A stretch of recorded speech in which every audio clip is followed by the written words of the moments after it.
At Issue tonight, the candidates make their final pitch to voters. One more day left in one of the most consequential elections of our lifetime, and momentum is on our side. We will never, ever surrender. Together, we will fight, fight, fight, and win, win, win. We'll have live reports from the campaign trail, plus what young voters have to say about the campaign, their concerns, and their hopes for the future. At Issue, Decision 2024 starts now. Good evening and welcome to a live Election Eve edition of At Issue. Thank you so much for being with us, everybody. I'm Corey Smith. And I'm Sue O'Connell. The polls open in fewer than 12 hours in Massachusetts and New Hampshire. Local candidates making the calls, trying to motivate folks to get out and vote. The presidential candidates hit the battleground states today. Former President Trump hit 3 of them: North Carolina, Pennsylvania, Michigan. Vice President Kamala Harris made 4 stops, but in just one state, Pennsylvania, including a concert at Philadelphia featuring, some pretty good acts: Lady Gaga, The Roots, Ricky Martin. You may have heard of them. You've heard of them, right? All right, NBC 10 Boston has crews on the road covering the Democratic and Republican campaigns. Eli Rosenberg is in Florida reporting on the Trump campaign. But let's head to D.C. first, where NBC 10 Boston political reporter Matt Pritchard is reporting on the Harris campaign. Matt. Yeah, Corey, Sue, I'm standing outside of Howard University, where Kamala Harris will be on election night. Let me step out of frame and just give you a look at what preparations look like at this hour. Once this bus goes by, you're going to see 2 snow plows that have been parked right here along the curb. Those continue up the street, which is lined with fencing at this point, preparing for what should be a very pivotal night here in Washington, D.C. But as you mentioned, today was all about Pennsylvania. A Keystone State Blitz to round out a lightning-quick campaign. All right, Allentown, are we ready to do this? Vice President Kamala Harris wrapping up her 2024 presidential bid just months after it began, targeting Pennsylvania and its critical 19 electoral votes. Can you feel it? We have momentum, right? Because our campaign has tapped into the ambitions and the aspirations and the dreams of the American people. Now Harris stopping in Scranton, Allentown, Reading, Pittsburgh, and Philadelphia Monday, touting polls that suggest reliably red states like Iowa and North Carolina may still be in play. Now surrogates and party insiders feel that momentum. That's what I'm seeing, in Michigan, where I was, in Pennsylvania, where I was, and certainly here in New Hampshire. The energy and the 90,000 volunteers nationwide in the 7 swing states are telling a story that Democrats are enthusiastic about this. But political analysts say otherwise. The math is so tight in this race. Anticipating razor-thin margins that will come down to just a handful of states. If there's a big amount of new voters, we might get a blowout. But if there's not, it's going to be really, really tight. A sense of uncertainty that's likely to stretch through Tuesday and beyond. If the polls are right, Matt, and we're looking at multiple states that are within 1 point or the other in this race for presidency, then this could be multiple days and maybe even a couple of weeks before we have a really clear sense.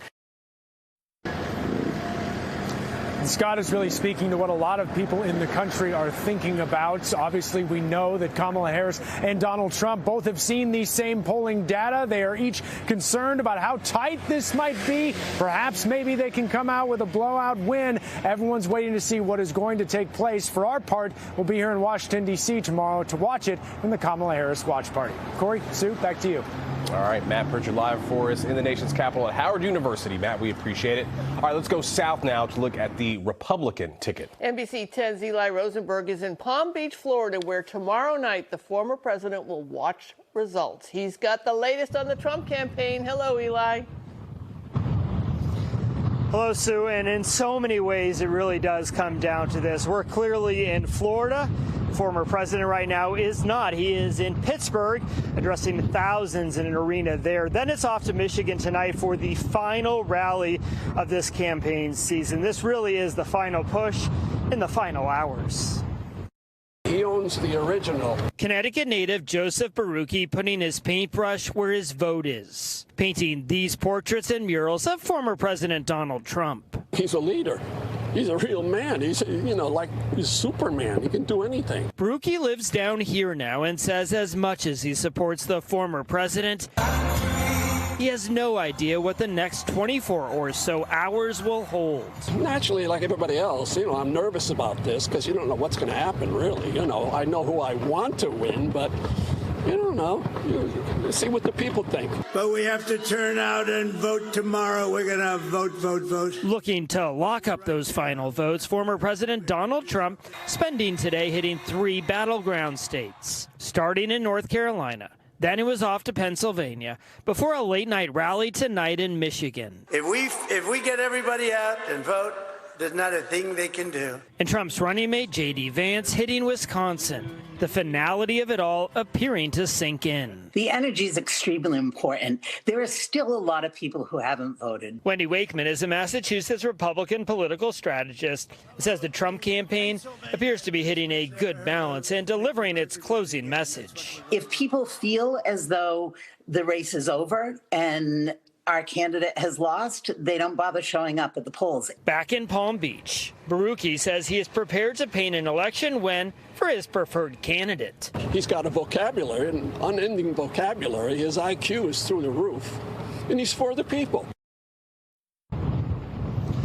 All right, so it's Pittsburgh now, Michigan tonight, then back here to Mar-a-Lago. NBC has learned he'll be voting in the area tomorrow. Then he'll be watching the results come in, like all of us down here in Florida. Live in Palm Beach, Eli Rosenberg, NBC 10 Boston. All right, Eli, thank you very much. Let's go ahead and bring in some guests who are closely watching this presidential race. Jesse Mermel is the founder of the consulting company DeWitt Impact Group. And Charlie Chipio is a senior fellow at the Pioneer Institute and principal of Chipio Strategies, LLC. Thanks for both of you for being back on this election eve. Happy election eve. Yeah.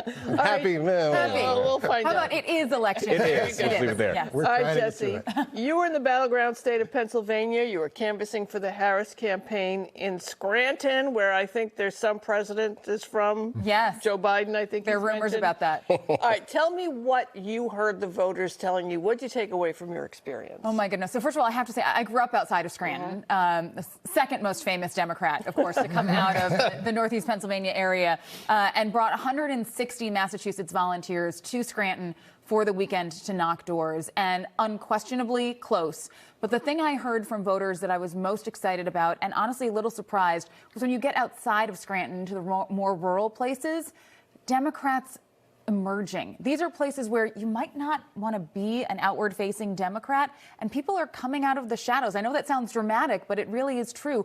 Organizing on the ground, offices opened up on main streets in really small towns. In my old hometown of Honesdale, Pennsylvania, the local Democrats raised money, wrote a script, and bought airtime on the local radio station to talk about why it was important to vote for Democrats. So to see that type of organizing, to see that type of community outpouring, I've never seen it in rural Pennsylvania before, and it was really exciting and really encouraging. I want to ask you about two groups.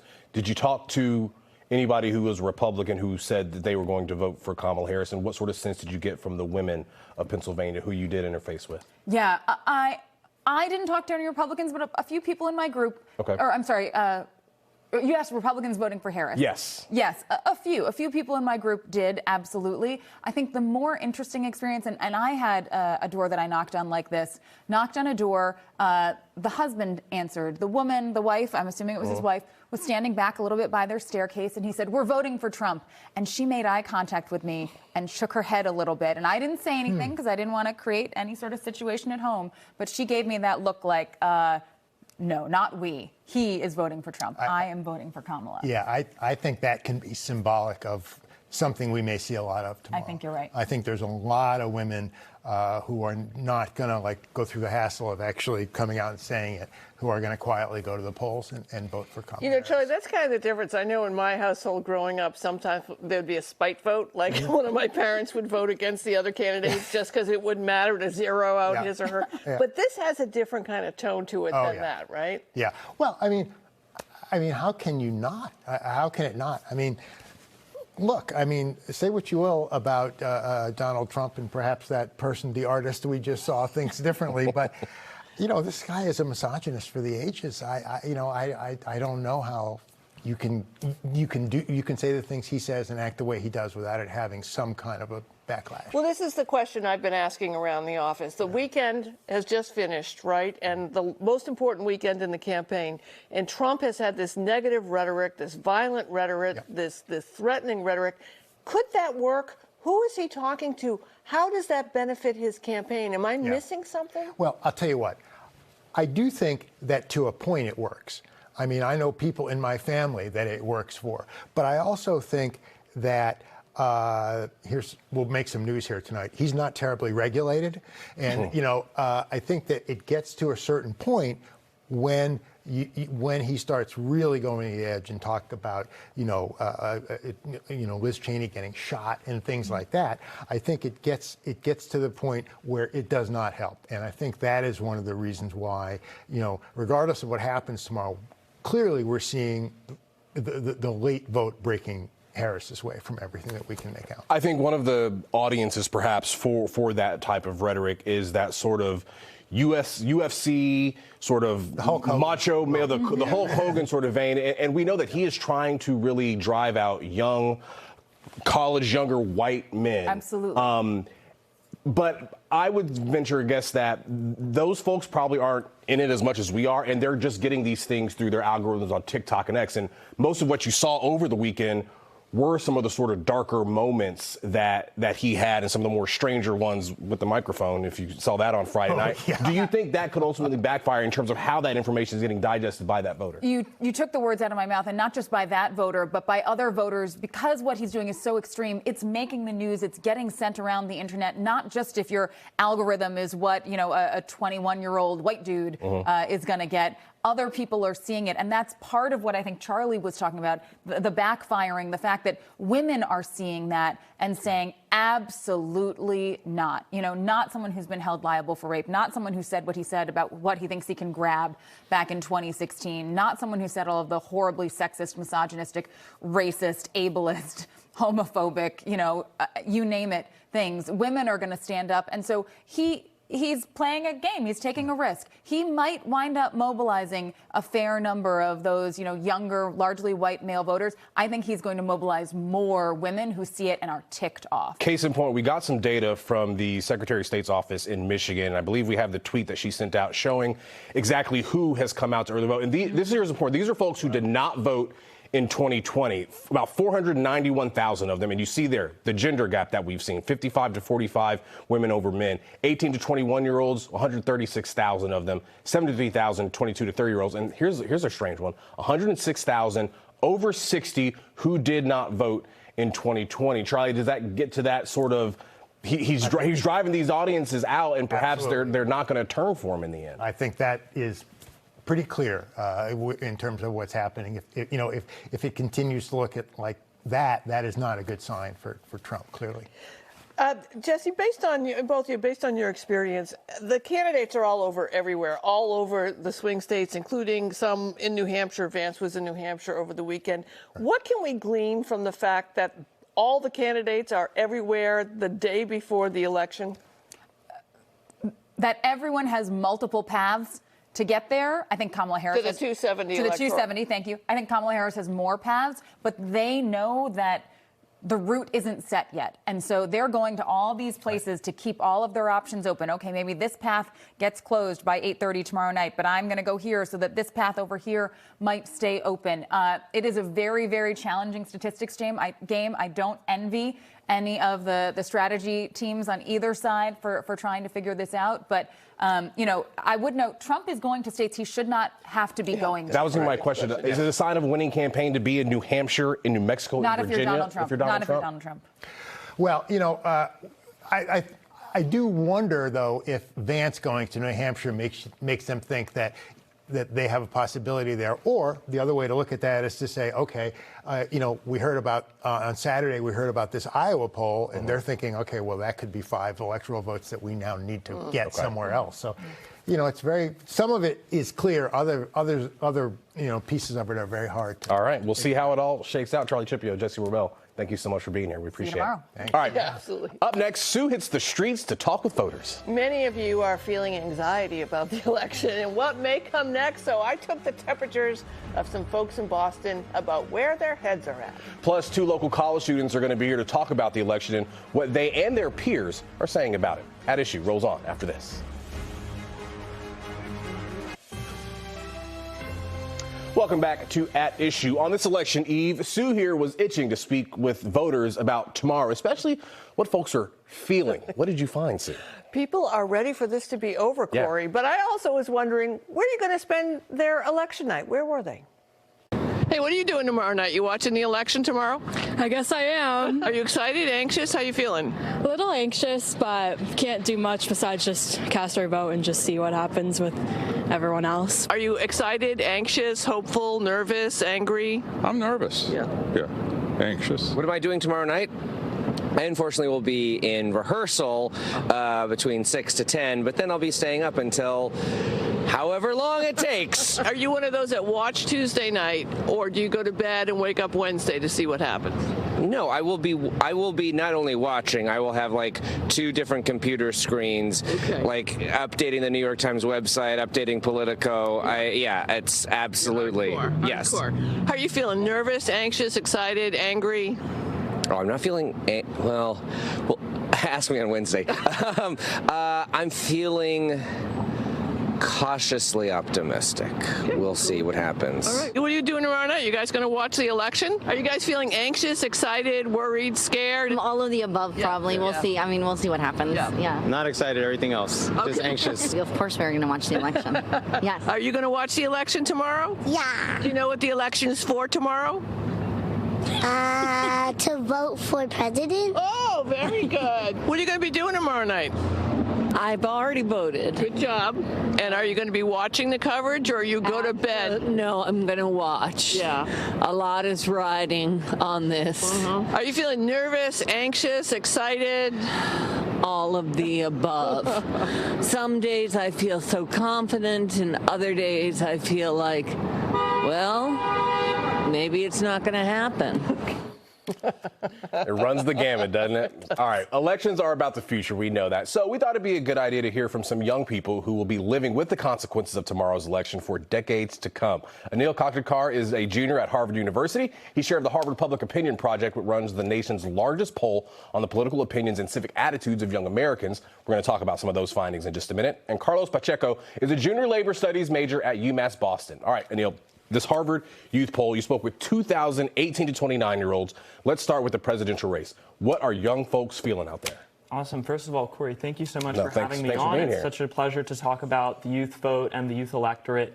What we're seeing in the past month is just a race that looks completely different from what we saw in the spring. This was our 49th edition of the Harvard Youth Poll. This survey has been going on since 2000, and we track all sorts of things like voter intention, partisan affiliation, what issues matter most to young people, and we've seen a surge in enthusiasm for this race since the spring, particularly among those young Democrats who say that they're turning out for Vice President Harris. Were those same Democrats maybe not so enthusiastic to turn out had Joe Biden still been the candidate, do you think? Well, in the spring, when we asked those young Biden voters, if they were enthusiastic about their candidate of choice, only 40% said that they were enthusiastic. Today, it's double that number. 8 in 10 young Americans who say they're voting for Harris say that they're doing so enthusiastically, whereas only 7 in 10 young Americans who say they're voting for Trump are enthusiastic about doing so. Carlos, one of the things that this survey discovered was the peer effect, that, having people around you voting helps you to vote. Is that something that you're finding in your social circle as well? I do find it that if people are talking more about voting like how it has been, then you will be more likely to vote yourself. That is something I would find. Is that different from what you think was prior? I know this is tough because we're asking you to time travel when you might have been younger than you were, not paying as much attention as you should not have been anyway. So, do you feel like there's a different energy going on this time around? There's definitely been a different energy, and I wouldn't say it's just about this election, but I would say our generation has had a very different type of president, especially the last 3, where we're constantly dealt with having to choose between the lesser of 2 evil, and that's been the case with, you can go down to Clinton to Trump, Trump to Biden, and now Harris and Trump. The people are constantly being chosen to act between like as my icon Malcolm X would put it, like a fox and a wolf. Neither are your friend. Whereas, like, I find, in my opinion, at least talking to people, that youth aren't really so for or enthusiastic for Kamala's more policy and what she represents, but they're voting for her more out of a fear of what a Trump election could bring. And I feel like that's just becoming more of a prevalent thing amongst the youth. Another thing that we've seen, and again, we don't want to read too much into the polling or the early vote data, but one thing is crystal clear. There is a major gender gap in this election. We're seeing it amongst a variety of ages, but specifically from the youth vote side of things. And are you seeing that sort of same gender gap here when you look at your numbers? Yes, absolutely. I mean, there is a tangible difference between the way that young men and young women say that they will be voting. But if you look at both cohorts, both young men and young women say they break for Harris overall. And particularly, there's been a lot of talk about young men 18 to 24. Trump has tried to court those young voters through a number of podcast appearances, trying to talk to them about foreign policy and the economy. And what we're seeing is really a tale of two different groups of young men. And there's a big difference between the young men who are high propensity voters and those who are more hesitant to turn out this November. Carlos, is there an election in the past for president that you look at and think it was addressing the issue that you see that you're choosing between the lesser of two evils? What do you mean? Well, I mean, if you look at the Kennedy-Nixon race, Yeah. or, is there anything in history where you go, well, they got it right there? I wouldn't really say, no, I wouldn't say there has been. So you're looking at a way for an aspirational method to sort of improve the way that we deliver candidates for us to consider, right? You can say that, but I also feel like it's our generation's also been more looking towards like third options as far as like there has been a consistency of like a fallacy of choice within these two. Like it's not really a choice between like either or kind of thing. Yeah. Got it. So, Carlos, we know you're a labor studies major. You've been paying close attention to ballot question 3. Yes. Where is your head at right now? Because we had the folks on we had a driver to talk about, yes, I want to be able to unionize for better pay, for better benefits. She was a single mother with 2 kids. But then we also saw that, Uber and Lyft aren't necessarily advertising. They're really not pushing this. Where's your head at right now with less than 24 hours to go on this question? So, obviously, in Massachusetts, we are a more liberal state, so I feel like just based off of the wording of the question, it is going to pass. But I think it's also important that I take a moment to really break down the two sides of the argument between the yes and the no for the unionization. This isn't a regular union, as most people would describe, as employees that have a collective bargaining that can make a difference within the company. This would be a union of individuals who would therefore come together to voice concerns such as unfair ride termination or theft, but this wouldn't have the necessary collective bargaining that a regular union would. So if there's any hope to change of a healthcare system or a pay raise, the union does not have a lot of power in those like a regular one would. I want to ask you, Sue talked about the anxiety that's out there. I think another thing, especially for the youth vote, is this sort of propensity for older folks to say it's the youth vote. They're not going to come out. We saw that in 2022, and it really made a difference because the youth vote did come out. As we look ahead to tomorrow, do you think the youth vote that we saw in 2022 is going to be there this year, or is it going to be another case where the Democrats maybe pinned their hopes on the youth vote and it didn't work out for them? Well, Corey, we're looking at between the ages of 18 to 29, almost 50 million eligible voters, right? And in battleground states where in 2020 the margins came down to just 10,000, 11,000 folks, in Arizona that was what the margin was. You've got college campuses with a larger population than that. And we're seeing a lot of young voters aging into the electorate. And by and large, those voters break for Harris. And that is the kind of voting bloc that you'd need to reach 270 electoral votes this week as the election materializes. You're both feeling optimistic that there'll be a good turnout? Yes, no matter what. Both statewide and national. I think folks are going to come out in Massachusetts as well. I do. All right. We'll have to leave it there. We'll see. But guys, thank you so much for being here. Anil Kakar, Carlos Pacheco. Thank you for having us. Enjoy election night. Yeah. If you can. Take care. All right. Tomorrow night turns to us for results and analysis because we are going to have a big night ahead. NBC News' election coverage begins at 7 p.m. Lester Holt, Savannah Guthrie guiding you throughout the night. Myself, Sue, Matt, Jeff Saperstone, local analysts, experts will be live on NECN and our digital channels. That includes Roku, Peacock, Samsung, You name it, we're probably on it. It's from 7 to 11, watching the ballot questions and watching the presidential results pour in. Before I go, Sue, your prediction for tomorrow night. Kamala Harris wins with a popular vote landslide, comfortably wins the Electoral College based on all the things that we were talking about tonight. All right, you heard it from her. She is Sue O'Connell. I'm Corey Smith. Thank you so much for joining us here on At Issue. We will see you tomorrow. Get out and vote.